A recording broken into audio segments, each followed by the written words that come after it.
Normally চলে এসছি fit অ্যারিনাতে 1 ঘন্টার জন্য টাইম দিতে। এই যে কাটিংটা এসে গেছে শরীরে, তাই তো গরমটা লেগে গেছে। করি না সরি অন্যরকম আমার ভেতরে আর চান্স নেই এই মুহূর্তে। এখন নর্মালি এই যে 10 লিটার মালটা ধরে নিয়েছি, এক নিঃশ্বাসে টেনে দেবো, কোনো কথা হবে না, শুধু ছবি হবে। চলে আসবেন ফিট অ্যারিনা, দেখা হবে কালকে সকালে। এবার ডিজে করে রিনা গুরু বস বস ডিজে করে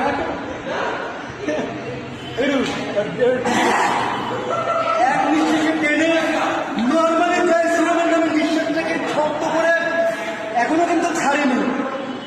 এই যে দেখুন নিঃশ্বাসটাকে চেপে রাখলে পরে কাটিং গাছে দেখাবো, নর্মালি টেম্পার দেখাবো আপনাদের কাছে ছিঁড়ে। কোনো কথা হবে না, মার্কেটে ফেটে যাবে, শিরা উপর শিরা উঠে যাবে। কোনো রকম জয় শ্রীরামের নামে কোনো রকম মোটামুটি নয়, ভারতবর্ষের বেল। আমরা বলছি জয় শ্রীরাম, একটা খুলে নেবেন আর এইভাবে ফিট অ্যারিনাতে চলে আসবেন। আমি ডিজে ফিট অ্যারিনা, কোনো রকম কথা হবে না। নিউ মডেলের নদীয়ার আরম্ভটা ঠেনে দেবে, চলে আসবেন জগদলপুরের রোডে, একদম নিউ মডেলে ফেটে যাচ্ছে ফিট অ্যারিনাতে। এই যে কাটিংটা দেখে, এই যে কাটিংটা দেখে